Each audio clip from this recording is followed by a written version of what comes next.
Good afternoon, everyone. Happy New Year. It is December 31st, 2022. This is a live show. I get one try. And if you notice, my other two shows, I just had a mustache, but now I'm growing out a beard. It's getting really gray. It's really high maintenance, but it's also really fun. Got this product for the beard. It's called Billy Jealousy. It's the cheap stuff, but I already did the shampoo. Now I just need to do some of the conditioner. Oh, it broke. Great. This is awesome. That's what you get for buying the cheap stuff. But, gotta rub it in my beard. And then, oh, it's getting stuck now.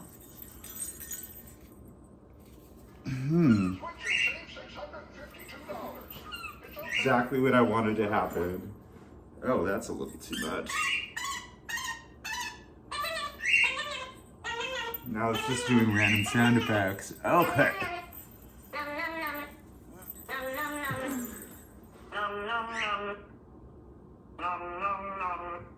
Okay. Thanks, YouTube. Now that the conditioner's in, I have to brush it in.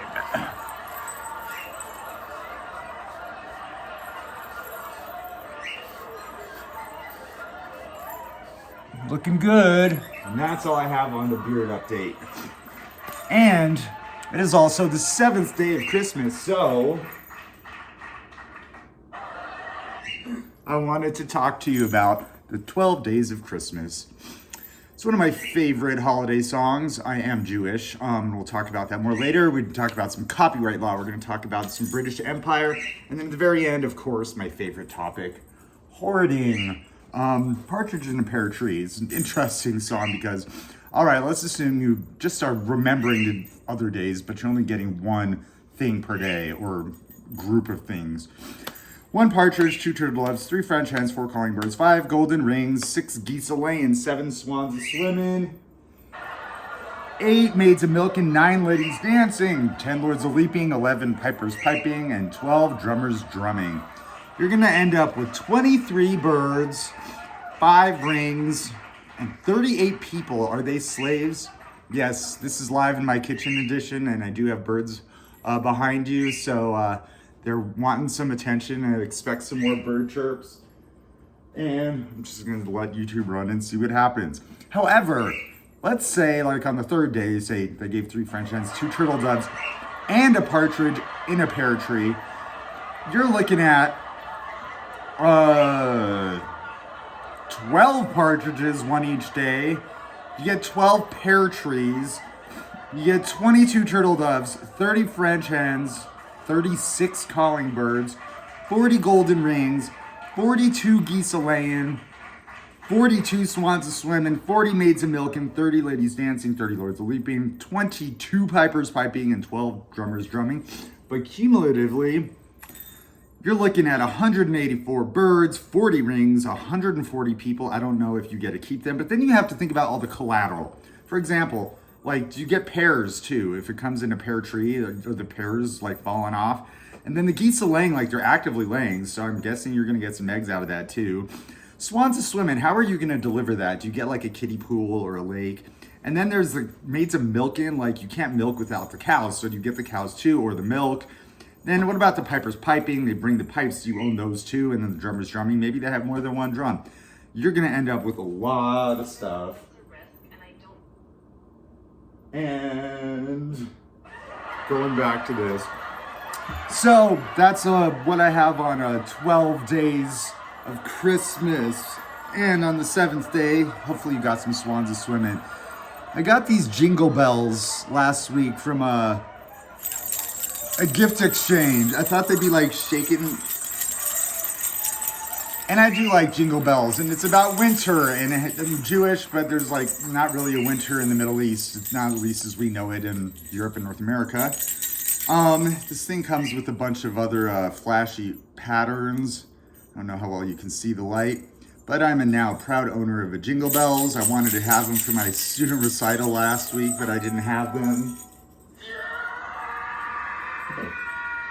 Okay, you put on random sound effects and it just runs into other stuff. So that's my jingle bells.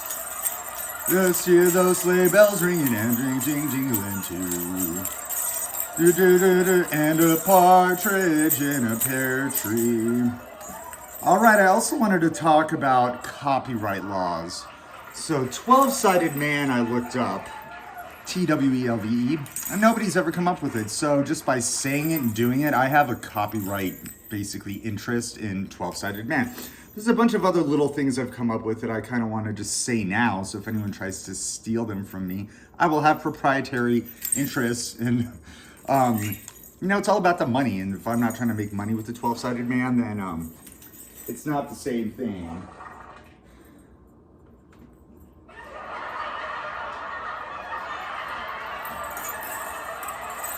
So I'll keep these on, but I'm gonna switch it to the static one because the flashing ones kind of drive people crazy.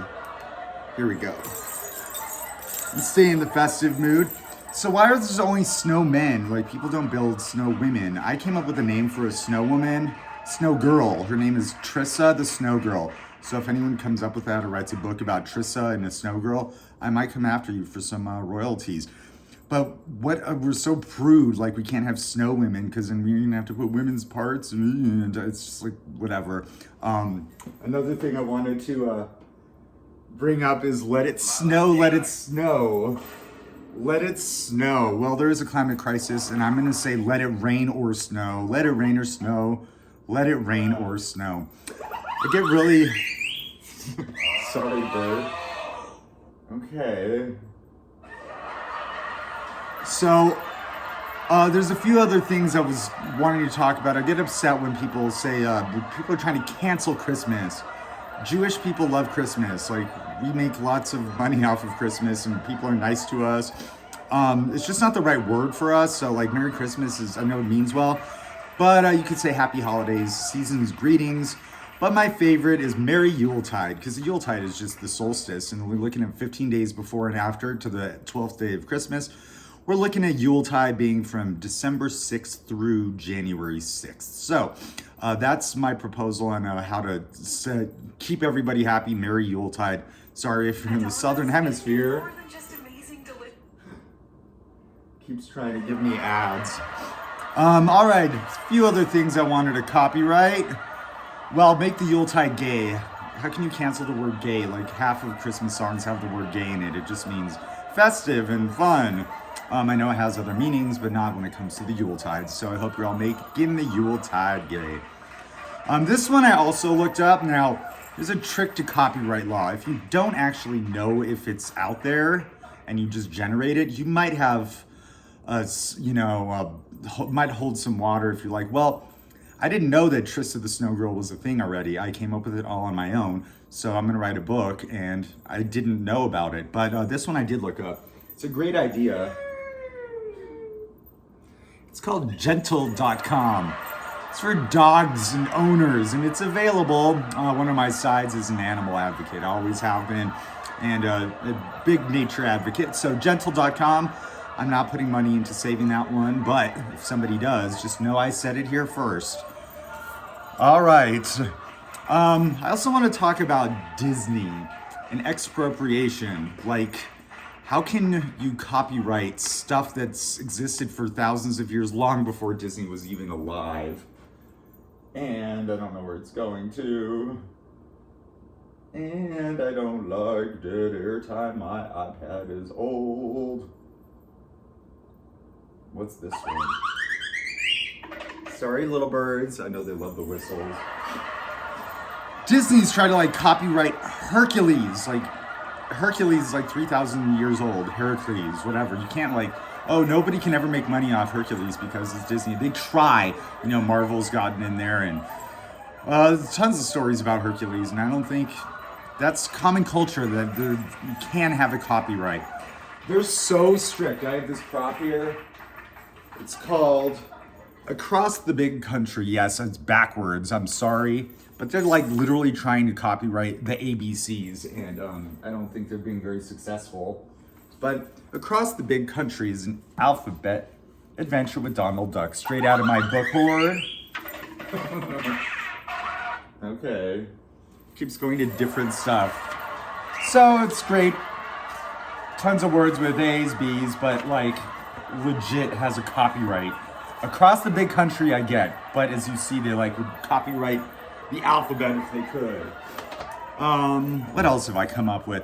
Oh, a drag name. Drag queens come up with names that are usually not themselves. I was told to do it by your favorite childhood pet and your childhood street. I don't know why drag queens and childhood names are like that's how we're supposed to do it, but my drag name is apparently Tasha Dartmouth. This iPad's getting really old. Thank you for being so funny though. Searching for a new Kia? I am not. No, I am not. What else would I like to copyright? The Fish Wizard. I don't know if there is a thing called The Fish Wizard, but I didn't look. So if I decide to write a song called The Fish Wizard, sorry, I have some interest in that saying. I'm an innocent person. The Fish Wizard, what a cute little kid story. Not that one yet. I came up with this because it sounds cool. It's called Dragonflies and Flutterbys. So there's a lot of dragonflies and butterflies, and a butterfly is mislettered from what was originally called a flutterby. Is a way better name than a butterfly that has nothing to do with a butt or butter. So flutterbys. I also came up with this saying. I want to name it like a CD album. I remain undaunted by the enormity of the tasks that lay before me. I'm an inventor, a creator. I've invented several games, and I'm creating this project, The 12-Sided Man. I'm just trying to throw in all my different sides. And I did think I talked about finishing a paralegal certification program. And like Pocahontas, how can you copyright Pocahontas? Just don't look it up. So our paralegal studies are law systems based off of the British. And I do want to talk a little bit about it, the British Empire. Okay, that too. A few other things I wanted to copyright, not necessarily, but there's one called File Suicide. I don't even know what the joke was there. Just like paperwork killing itself would be great. I'm a secretary also, don't we all have to take care of our own paperwork? Hordlandia, I think that'd be a great TV show name or movie. Like they already did Portlandia, there's Finlandia. I don't think Hordlandia can really get in trouble. I can't copy this stuff because it's like just a suffix. And where am I going now?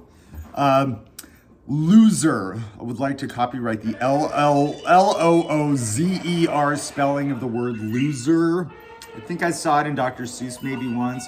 I'm really disappointed that they canceled some Dr. Seuss. I understand it's with illustrations, and apparently I haven't read Mulberry Street for so long that I don't remember. It's so hilarious. All right. But I don't like cancel culture. Like, Dr. Seuss is part of our history. You can't just be like, well, he drew a racist person once and now it's over. Which comes down to the meaning of words. Can you make stuff up? What is a loser, Loozer? I don't know, but it sounds very Seussian. So the meanings of words, I'm going to get into that now. There's some sayings. I really don't like cancel culture, but I understand some of it. And be careful, this is no longer safe for the workplace. I am going to use a lot of swear words for the rest of this program, so please be prepared. Do not expose children to this language. No alcohol for me, just coffee. Schwann's home delivery. Delicious meal?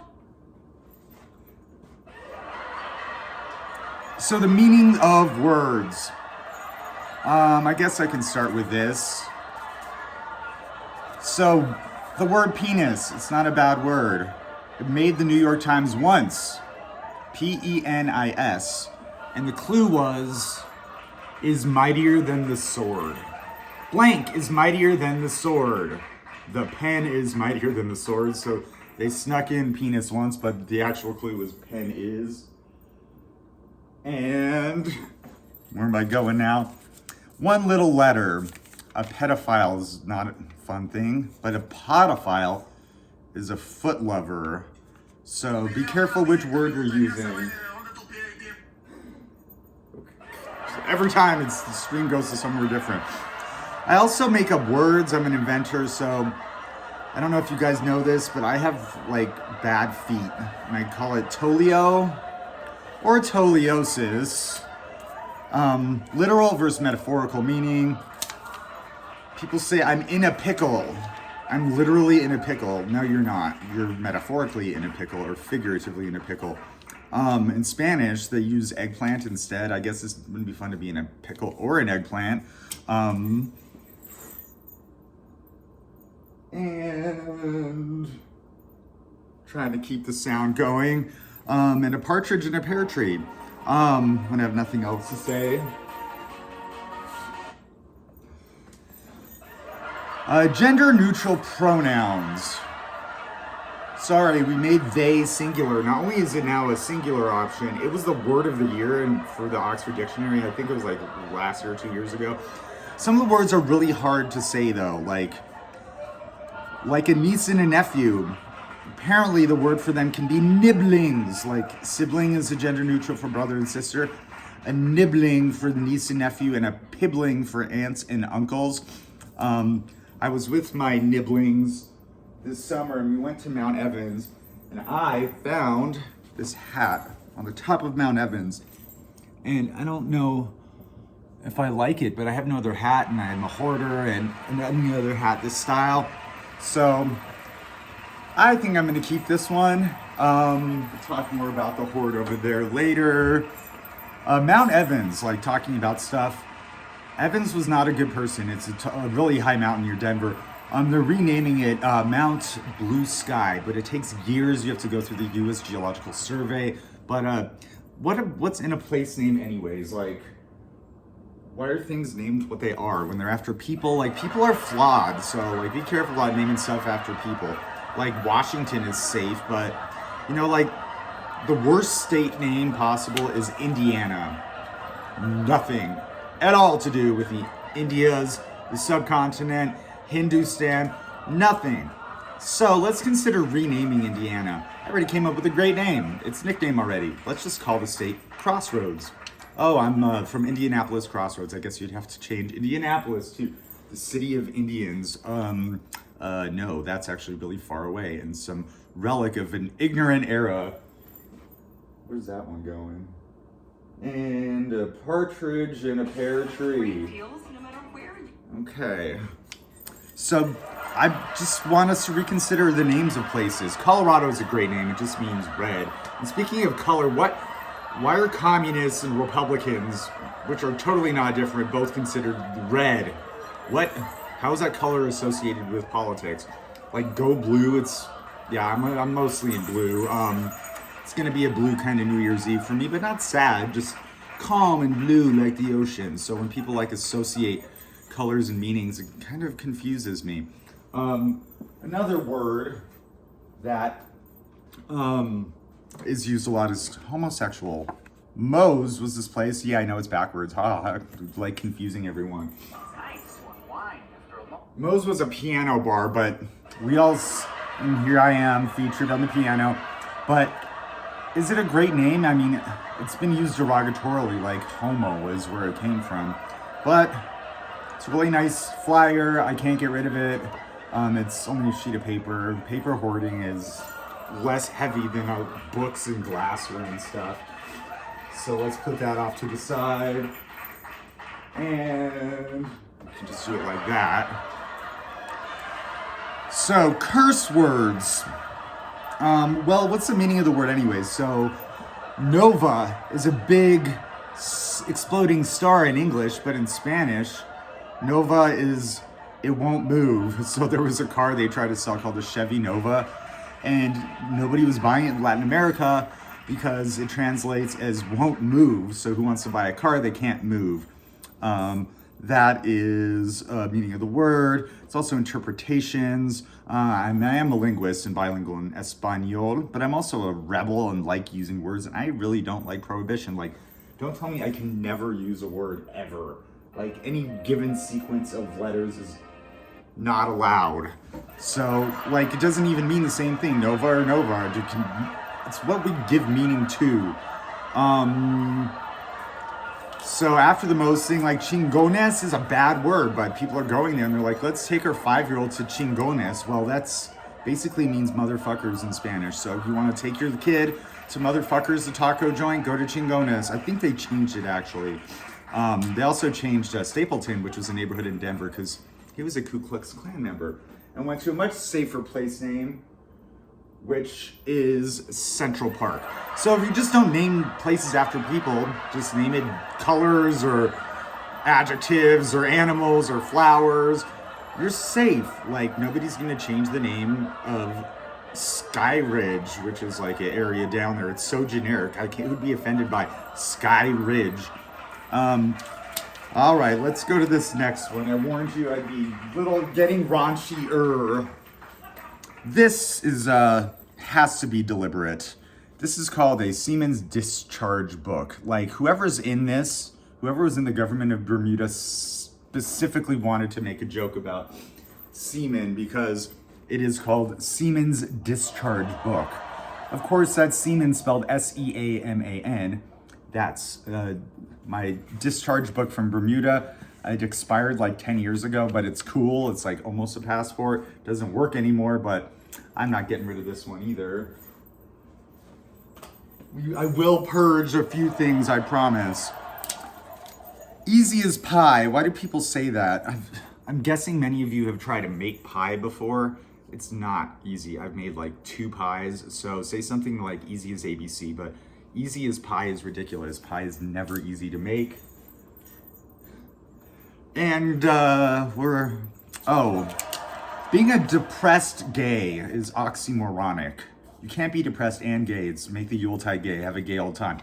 You can be a depressed homosexual, a depressed queer, but not a depressed gay. That doesn't make any sense. All right, I've also analyzed our alphabet, going back to that. There's 2 letters we don't need. We don't need a C. We can make it and substitute it with an S or a K. We just don't need the letter C at all. It's unnecessary. We should cancel that and have a 24-letter alphabet.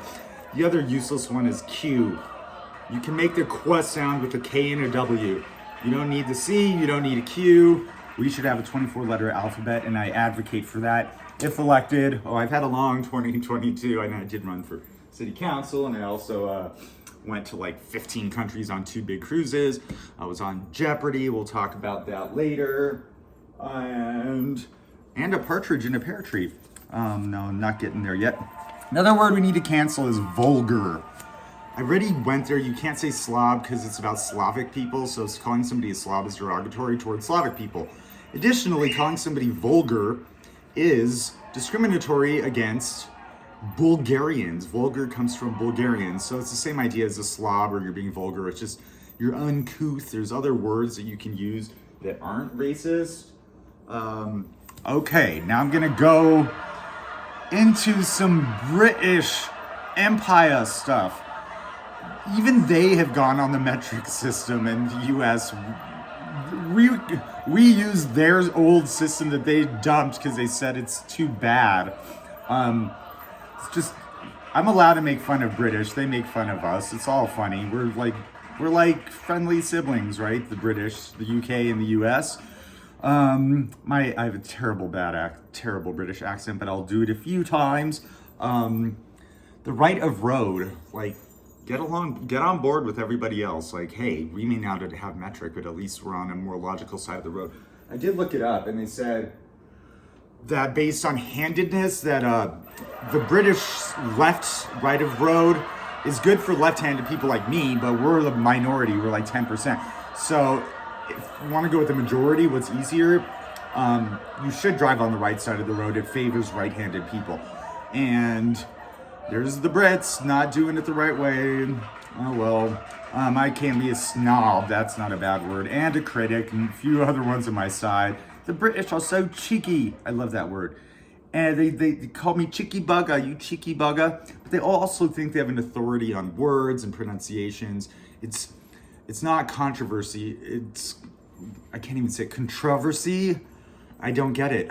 But keep renaming stuff, like whatever they feel like. Is it really like that hard to say España? You have to call it something Italia. That's so hard to say. You have to call it Italy. Can't say Italia. Really, it's like that hard. And then there's another one, and I'm not good at pronouncing it, but I kind of get it because it's harder to say. But Munich, the city of Munich.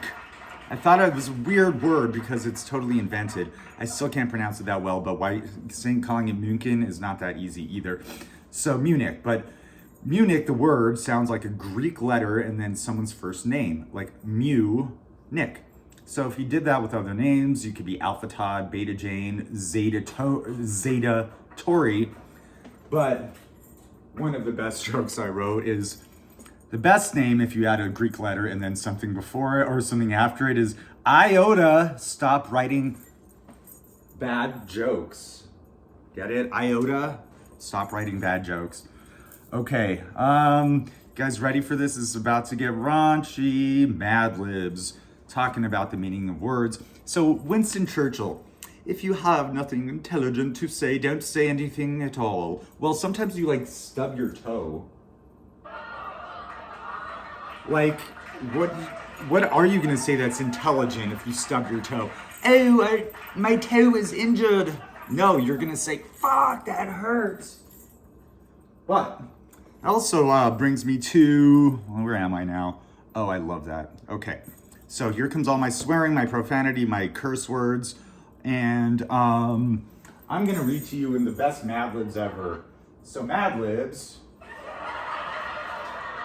are stories that we know pretty well, that you just substitute the word. They don't tell you what the story really is. You just have to say adjective, noun, adverb, etc.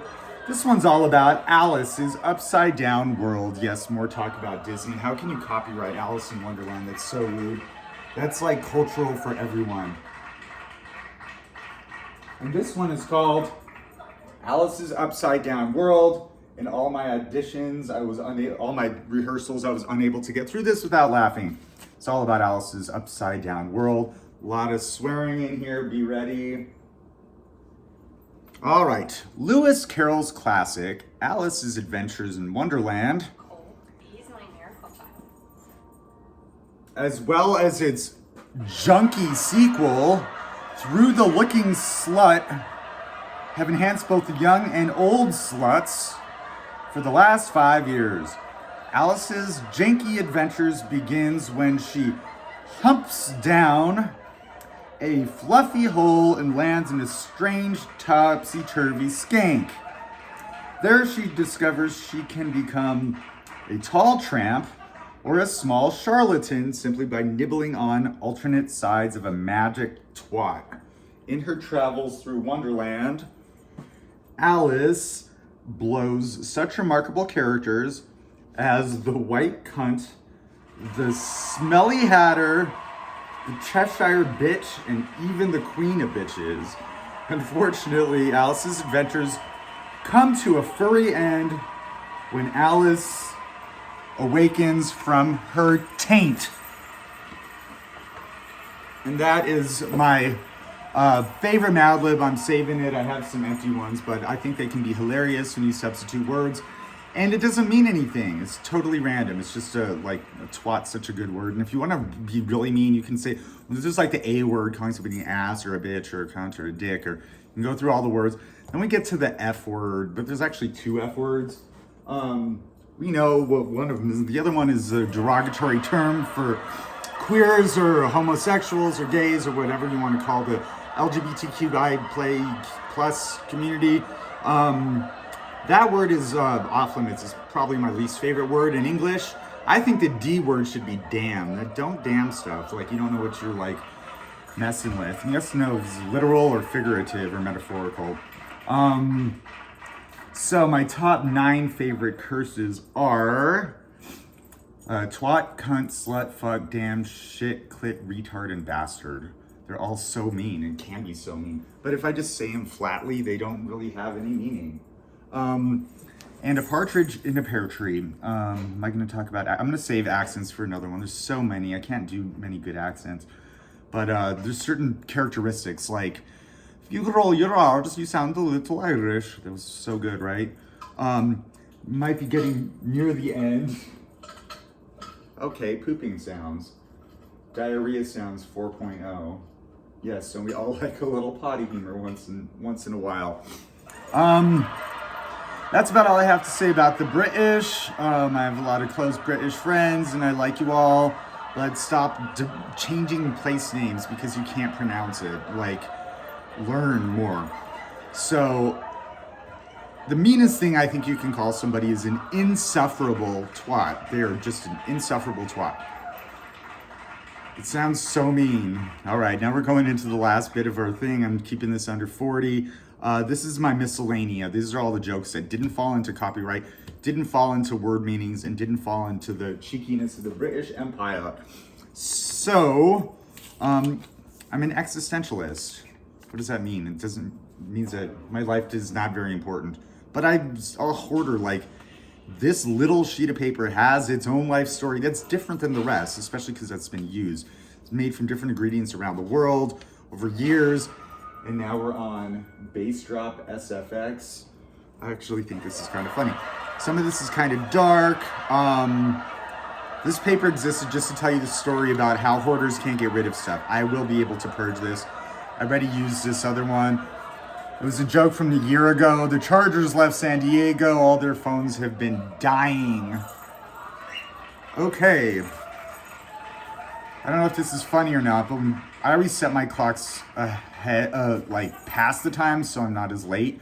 But that means my clock is early, not late. So if my clock says 10:45, but it's actually 10:30, it got to 10:45 before it actually is supposed to be 10:45. So it's not late. It's actually 15 minutes early. And a partridge in a pear tree. All right, that one I can save. Okay. This is a 2-ring binder paper. 2 rings, why? I don't have any 2-ring binders. In fact, this is the only sheet of paper I have for a 2-ring binder. I'll probably use it to take notes or something, so I'm not getting rid of this either. I'll get there. I'll get to stuff that I'm willing to part with. And we're going to go to my top 12. I have to do something musical other than just talk about a partridge in a pear tree. And I have done my top 10 best film soundtracks. Now, I could have written it backwards. I know how to. Okay, or that. But I'm not going to. All right, top 10. Yes, you're going to have to read backwards. Number 10, Pi. Movie by Darren Aronofsky, a really interesting tech background soundtrack. Pi, love it. And number 9, we have Shine. It's a movie about a piano prodigy, and it's beautiful classical music and some contemporary as well, blended together, and it just tells a very special story, the story of Shine. Number 8 is Alice in Wonderland. Alice in Wonderland. How do you get to Wonderland? Number 7, we have Mr. Holland's Opus. It's a blend of classic, contemporary, and original music and old Motown, all sorts of great stuff in Mr. Holland's Opus. Number 6, we have Chicago. Come on down, let you paint the town and all that jazz. Great soundtrack. At number 5, we have Sister Act right here in blue. Sister Act is a great compilation of rearranged stuff as well as repurposed old Motown songs and all with the Nuns Choir. I love Sister Act. That's coming in at number 5. And at number 4, we have The Sound of Music, Rodgers and Hammerstein. So good, Sound of Music. It's not going anywhere. We listen to Sound of Music all the time. My favorite things is on commercials all the time. Okay, and that. Number 3, we have Star Wars by John Williams.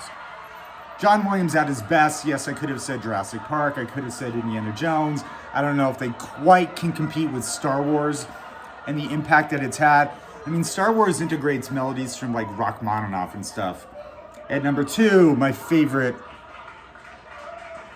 dramatic musical. It's called Les Miserables. Such a good soundtrack.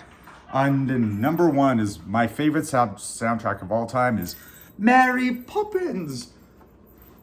Mary Poppins and a partridge in a pear tree. All right, we're done with the top 10. I could have done top 12 for the 12-sided man, but let's just say that sometimes some of my sides don't show up. Sorry, Bert. So there's only 10 to that. There's a joke that I wrote that has nothing to do with anything else, but what's the deal with Butterfinger candy bars? They are so bad. I've gotten 3 cavities and I blame 2 of those on Butterfinger candy bars. Okay, stupid memes. I bet you can't name a state that I bet you can't name a city without a Z. It's like every city I can't think of a city that has a Z. It's like so dumb.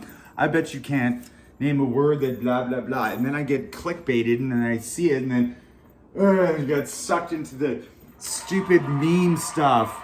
What was the one? Oh. So it's like this. Here's my categories. You want to say name a something? Well, here's this. I rolled a J, and it's going to be like this. A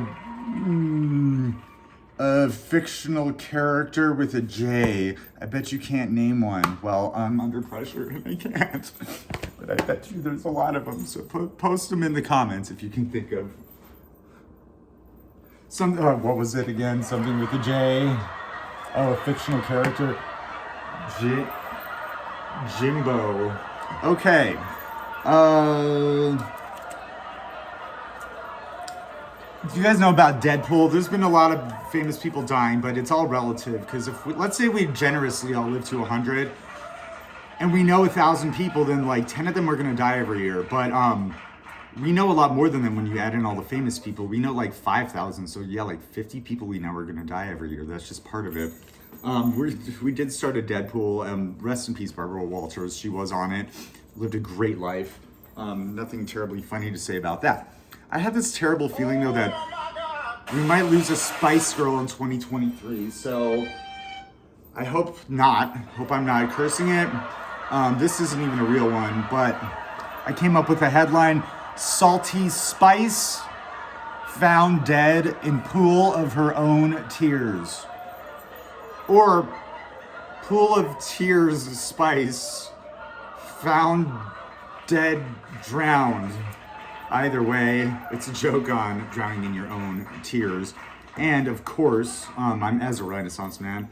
I want to talk about the birds. I've been working really hard to save one of our birds who's been sick. And at the same exact time, I was trying to kill a mouse that got into the house. So it's like so arbitrary. What's ethical and what's not? I'll let that one run. Let's talk about the rest of my stuff. I have all this glassware, and this is where I'm gonna get into it, and clothes and food. I have like 80 of these that were just left in the house, and is that gonna work? I mean, it says the former liver's name who used to live here. It says her name on it. Like, I think I need to get rid of that. I don't think it's mine. So congratulate me, I've purged one thing. All right, another thing. This came from another hoarder. It's a bottle of Riunite, and it's from 1981. It's not attractive, it's not valuable. I need to purge it. I'm not adding it to there because I'm not drinking it. It's 41 years old. I don't know. It's only 8.5% alcohol. I think that means it's like vinegar now, probably. I'm letting go with that. This one I can't though because it's attractive. It's full. I'm not going to open it, but I'm using it as artwork. So this one gets to stay. And a partridge in a pear tree. And then this one is kind of cool because it's like designed really interesting shape. It's like old fashioned. And this one's also going to stay with me right back here. But then there's this. You ever see when like your bottle of Sprite gets like this? It's gross, it's bad. I can't even water plants with it. It's going straight down the drain. It's in my hoard though, and I found it and I wanted to share my issues with letting stuff go. But yay, I've now gotten rid of 3 things in this kitchen. Then there's this. Lemon juice. It's kind of gotten distorted, so it's like, but it's lemon juice. I don't know. I might try it if I need lemon juice. It hasn't been open, and it's only expired a year and a half ago. This lemon juice stayed. Probably shouldn't try it. Then there's this grenadine that's also getting distorted, and this one is almost 2 years expired. I'm gonna part with this, actually. I thought I was gonna try it, but I just realized the bottle's gotten even more distorted. This packet of mayonnaise I picked up was handed to me, and I was like, I'm not throwing it out. I brought it home, thanks to my friend Mary, who's like, you don't need to get rid of that. That can go in here. These juices all expired 4 years ago. I'm throwing them out. Then we have my bottle cap collection. I played this game called Caps in college, where you throw these and you try to get them in the cups. So I started hoarding them, and here's I have left. But to prevent too bad of a hoard, I wanted them all to be one of a kind. Yet, lo and behold, going through the hoard, I found 3 of the same. It's an amazing beer. It's called Rochefort 10. But I don't need all 3 caps, so I get to throw away 2 of them. I'm actually gonna play caps one more time and then purge it all. And where's left in my hoard? Am I done yet? This tie. You know how much I hate glitter? It doesn't have actual glitter, but it like looks like it if you look carefully. It's not glitter, but it's glittery. So this is going to Goodwill, not the trash.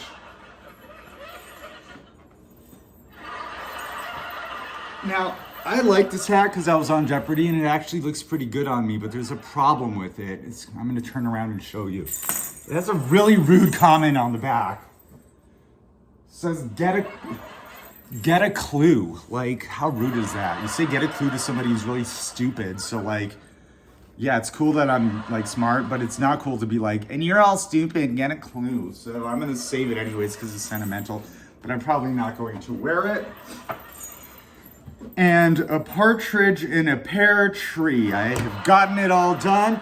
I'm wishing you all a very wonderful year. I know life comes with ups and downs. 2022 is no different. 2023 is gonna be no different. Let's focus on the ups. And happy Yuletide, happy New Year, peace and blessings around the world. Love to you all.